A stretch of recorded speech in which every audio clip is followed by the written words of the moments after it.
Good morning again, fun monkeys. I am still here, and you can see I've dressed up for you. Yes, I have. That's how important this is. We are going to go over the teacher interview project in a little bit more detail. You can find this by coming with me to the contents page. And this is where I am. I'm going to go right to the tip, a description of that, and I'm going to open it up.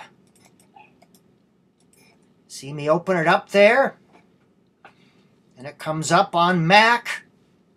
And there we go, and I'm going to view it. Don't you just love when things work just so? Okay.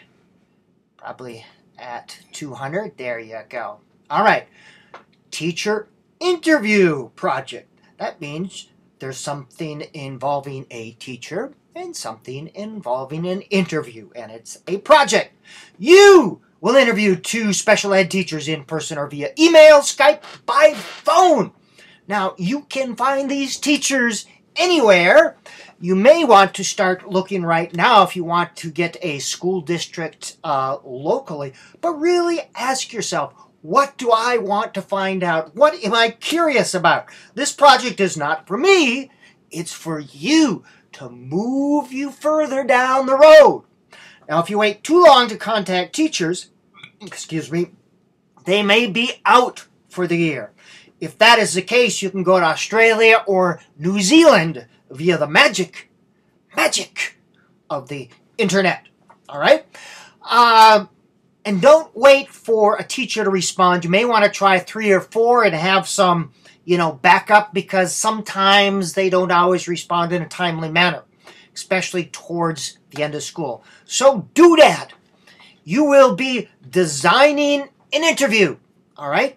You will be asking the questions based on what you want to find out. Now, there's a proposal form included below, and I'm going to go over that. But first of all, you want to design your interview based on an area of interest. So think of 1 or 2 areas that you're really interested in. This is kind of like a lesson plan's purpose statement. What is your purpose? Very generally, what is your purpose? I want to find out more about special ed teachers. I want to find more about this, or I'm interested in. All right, 1 generalized statement. And then, based on that, prepare a set of interview questions. And you can see the proposal again. We'll go over that. But you want to have between 6 and 8. And if you're doing a phone interview, you want to have follow-up questions.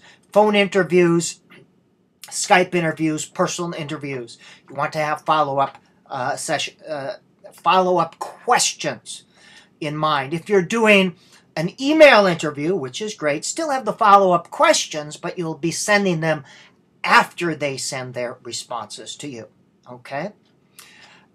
You will need, and we'll go the proposal, before you begin, that's underlined, you need to put a proposal in the Dropbox. I want to look at that to make sure you're on the right track. And very simply, describe the interview participants just very briefly, a sentence or 2, and why you selected them. All right? No parents or relatives for this, because we want you to stretch your boundaries. First, identify your area of interest. That's just 1 purpose statement, and then your questions, just to show me that you're thinking ahead. All right? That this is planned. Now, this could change as you get into the interview, but it gets you thinking ahead and planning that. After you have completed your interviews, the goal is to synthesize the information. You may want to look at notes taken from both interviews. Look for patterns or guidelines, or arrange it somehow so it's a cohesive whole, because you will be preparing a formal presentation, 5 to 8 minutes in duration, that you will create on a video for. And you'll create a video that records the URL. You won't use the movie function because that takes up too much space.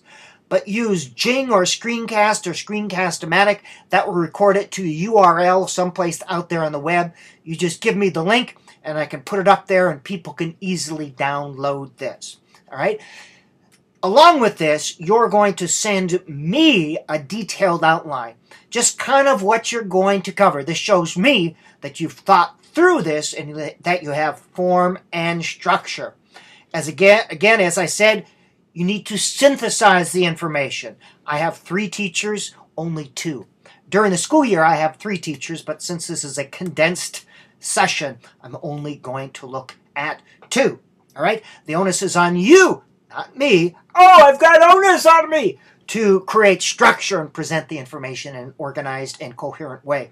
Use a PowerPoint to present your ideas. PowerPoint, by the way, you want to have about 4 ideas on a slide, and you want to use as few words as possible to hold the ideas. Do not read off your PowerPoint. And there is the criteria for that. You're going to be put in groups of 4 or 5 students. Your job is to view each other's presentation, list 2 things they did well, and 2 things to focus on. There's no such thing as a perfect lesson, lesson plan, or presentation. We all have things we need to look at doing better. So your job is to give each person in your group that reflective analysis as well as reflect on your own presentation.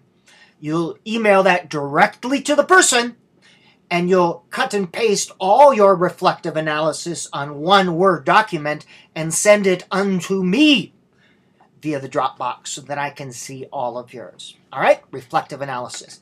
Any questions? Yes, you over there. Uh-huh. Uh-huh. Nope. Anyone else? Yes. Ha ha ha. What a dumb question. No. All right. Talk with you later.